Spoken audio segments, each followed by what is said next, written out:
This is the plaintiff, Angelo Natoli. He says the defendant watched his cat for a week. He was very specific about which food to feed him, and when he returned, the cat died a day later. The defendant fed him some vegan food. His beloved Carlos is now dead, and he's here suing him for the $5,000 he feels he's owed.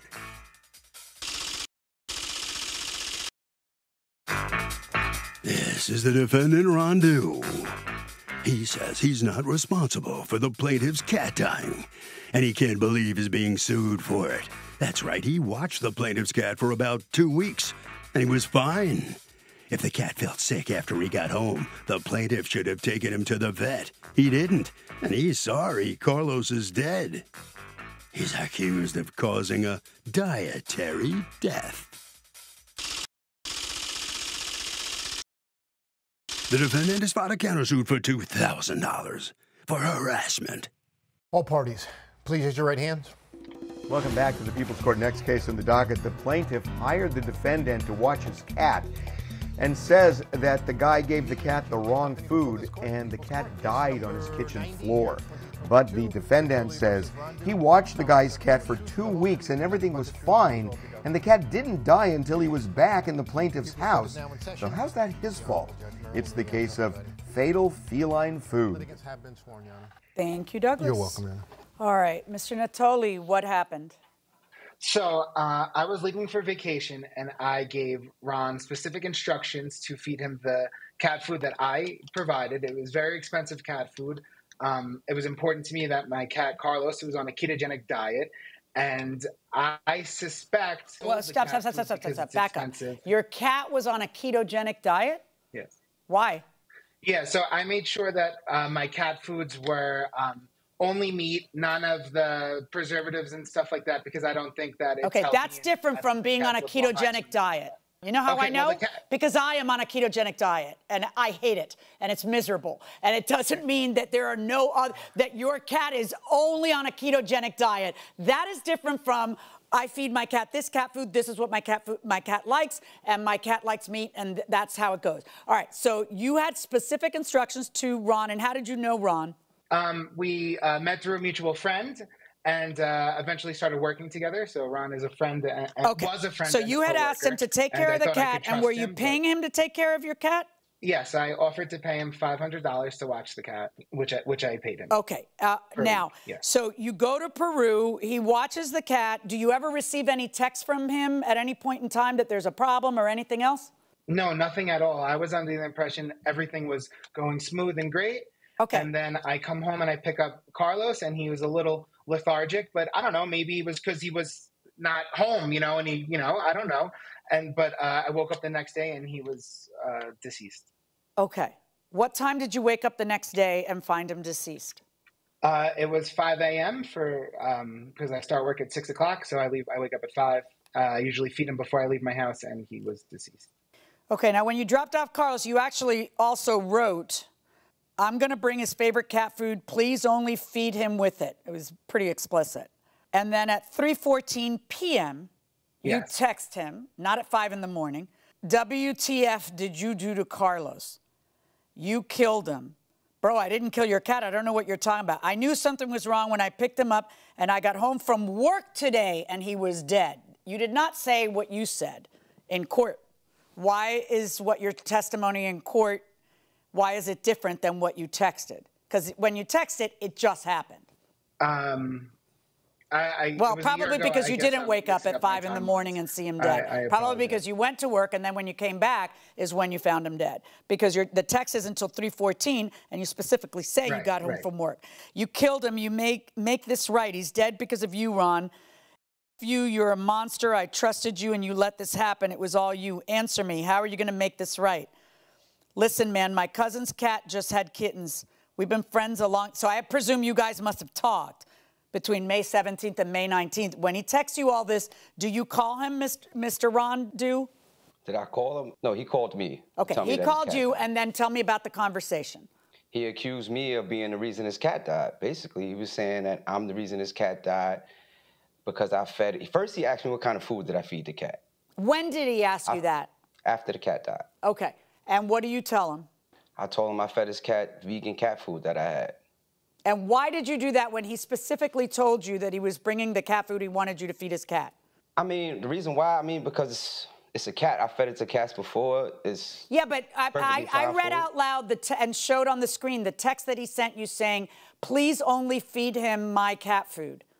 He said that, Right, and then he brought you all the cat food. So why didn't you just do what he said? Well, it's like this, Judge. If somebody sends their kid to my house for a day, for a play date with my kids. No, and that is not what happened here. He hired you, and he paid you $500, right? Oh, it was more like a favor. It wasn't like a hire. I'm sorry. Did you or didn't you accept $500? Yes, I did. So you were hired to take care of his cat, and he gave you specific instructions, and then he handed you the cat food, which it saves you money if you just do what the guy said. So I'm curious why you didn't do what the guy said. I wanted to get rid of the cat food that I had here already, that I had in my home already, because I have no use for it, because I don't have a cat. I had a cat previous. But I'm going to show again the text the guy sent that said what you wanted you to do. I'm going to bring his favorite cat food. Please only feed him with it. And then he shows a picture of it, and then he brings it. So why don't you just do what you were supposed to do? Because I didn't really see the big deal in it. It was a cat. I mean, it's a cat. Cats eat cat food, it's just as easy for you to do what the man said rather than force your vegan diet on the cat. Why would you? I wasn't forcing it. Well, it sounds like you were. I'm not understanding why you don't just feed the cat. What, you didn't like the smell of meat? Are you vegan? But Judge, you said... Are you vegan, yes or no? No, Judge, no. Okay, so now I really don't get it. I thought that might be a reason why you didn't want to smell the meat in your house, but... No, I don't mind smelling the meat, but I figured it was a cat, Judge. Like, right, cat no, food but is cat food. You have food here that he told you to feed it, and food here that's old from when you used to have a cat. What human goes to this source instead of this one? When you were specifically told to feed him only this food, why would you feed him something else?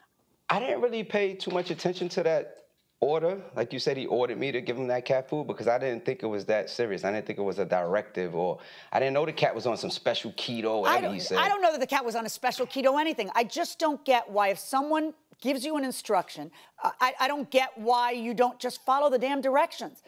What does your shirt say, Mr. Natoli? Justice for Carlos. That was my cat's name. Oh, my goodness. Okay. And this was the last picture I got to take of him before he passed away. Okay. All right. So, Mr. Rondu. Yeah, let me hear from you. Judge, I didn't realize that I was being hired. It initially came across as like a favor, and then he said he would compensate me for it. Before you took the cat, he told you that he'd compensate you. Yes. Now, Mr. Natoli, let me ask you a question.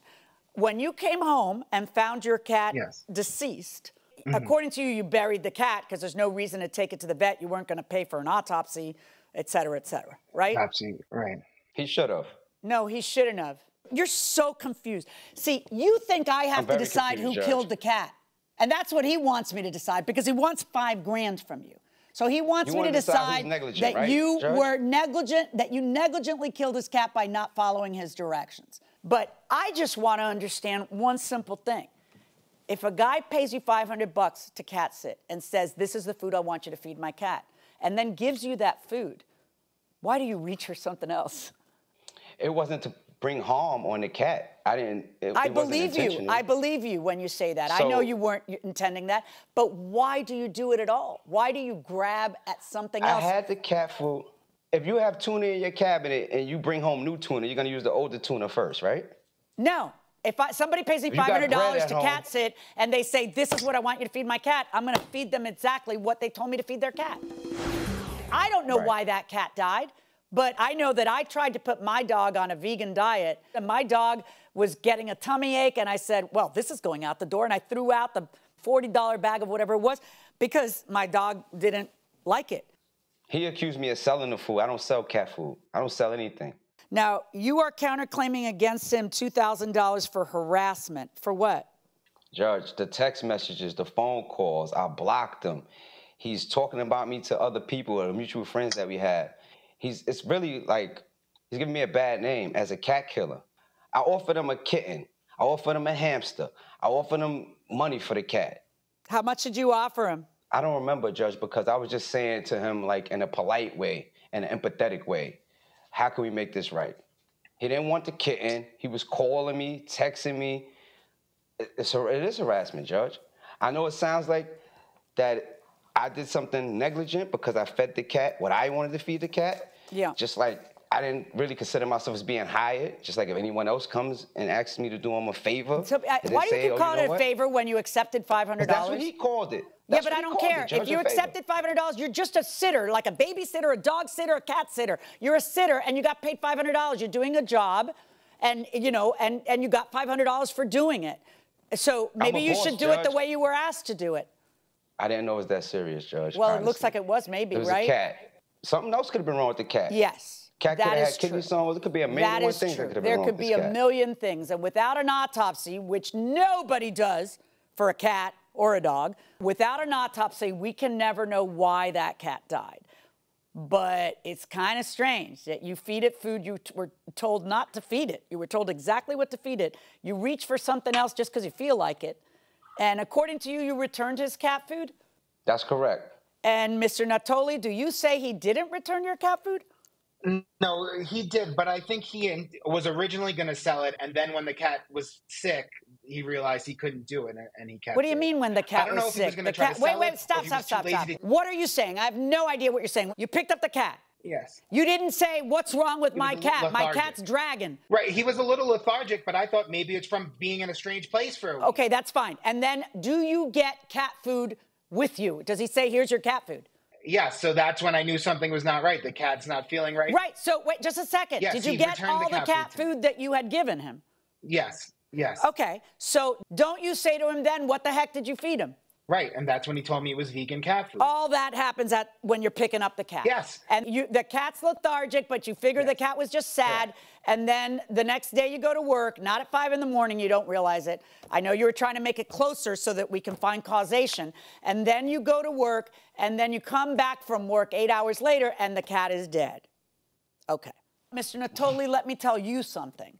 In a case like this, there are two things you're suing for. Let's talk about them separately. One is a refund of the monies to watch the cat.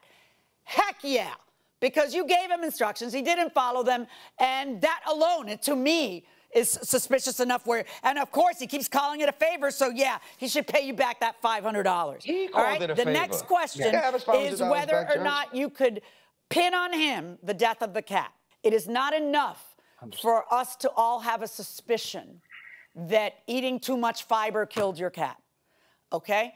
It is not enough for us to have that suspicion. We would have to actually know what caused the death of the cat, because other things can cause the death of the cat. So, Mr. Natoli, I am absolutely going to order Mr. Ron to return your $500 since he didn't do the job that you asked him to do. But as far as your money for pain and suffering, you're not even really entitled to pain and suffering in this type of a case, because unless you can prove he did it to your cat on purpose, which I don't even think you're saying, all right, you would not be entitled to pain and suffering. The only thing you would be entitled to would be the value of your cat. And you're getting back the $500, which is kind of the value of your, you know, it's probably a generous value for a cat. And I think that should suffice under the circumstances. I don't need to find that he killed your cat. I need to find that he didn't follow the instructions. That's all I need to find to be able to order him to return that money, and I'm going to order him to return that money. $500 verdict for the plaintiff, and on the countersuit, 0. Good. So the plaintiff prevails. He's going to get the $500 he paid the defendant back. He doesn't get $5,000 for the lawsuit, which is really what he was suing for, and the defendant gets nothing for his $2,000 lawsuit. Let me ask you, Mr. Rondeau, did it ever occur to you that maybe what you fed him did eventually cause the cat's death? That maybe that really did it? It occurred to me after the cat died, perhaps. Yeah. Possible. I mean, do you feel it all bad? You don't show any remorse at all. I mean, I don't have any I think if I were in your position, I'd feel really bad that the cat died. I did initially, but feel? after I got harassed, I could care less. It's a cat. Yeah. We from New York City. It's cats all over the place. Pick one. All right. Well, that's your opinion, and you're going to have to live with it, okay? Mr. Natoli, look, you're going to get $500 back. I know that doesn't replace a beloved pet. How do you feel about what the judge decided? You certainly don't get $5,000.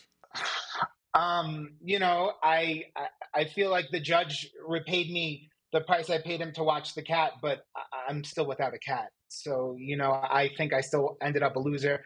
But Ron will get his, he'll get justice in this life or the next one. All right. And I know you two still work together, so good luck. I don't know, are you trying to avoid each other on the job? Do you run into each other often? Unfortunately, we run into each other, but I try to speak to him as little as possible. Okay. Well, good luck to you, and I'm sorry you lost your beloved pet. Good luck, all right? Maybe getting another cat as soon as you can might help. Well, Doug, I mean, it's pretty simple in this case. You need expert testimony to prove that kind of linkage between the defendant's act and the cat's death, and it just wasn't here. I am renting a home. I have a serious issue with gnats. The landlord told me they can't do anything until I figure out how they are getting in. I keep the house clean, trash is taken out daily, and no food or sugary items are put inside the garbage. I don't know what to do. Can I force the landlord to send out an exterminator? I think you can ask them to send out an exterminator. I've never had a gnat infestation in an apartment or a house that I lived in. It sounds kind of unusual. But some of them bite, I know that much. And they're tiny little things. I think they can probably live off of a thumbprint for like a month, probably. I don't think they eat very much. They're tiny little things. But they have traps and stuff you can set in a house. But it's the landlord's responsibility. Yeah, to keep the house. It's the other way around. The burden's on the landlord. The landlord might be thinking, "Oh my God, I got to get rid of this person. They've got bugs in there because they're right." But the landlord, yes, you can force the landlord to send an exterminator, and if the landlord won't send an exterminator, then you just get an exterminator, and unless that exterminator says it's your fault because you're doing X, then you deduct it from next month's rent. Absolutely. Because the job of extermination is really the landlord's. Unless you have a lease that says it's your job, the job of extermination would be the landlord's. And if the landlord has a conclusion from an exterminator that it's something the tenant did, then yes, the tenant should have to reimburse. Kind of shifts it around. But everybody's sitting here saying, no, you've got to call. Just call the exterminator, get the report, and if it's not your fault, the landlord should be paying for it. Right. You can't dust for gnats to know. Where they came from and how they originated. And the gnats aren't talking. No, and most landlords get contracts with companies that do this, that treat these kinds of things. But I've found, because we have a contract with a company for a very large company for a little. Then no matter what I tell them I have, that's not covered. Not covered. Not you get to the fine print. I'm like, oh, there's stink bugs all over. Stink bugs aren't covered. Not covered. So I'm sure there's fine print that says excludes gnats. So that's the way it goes.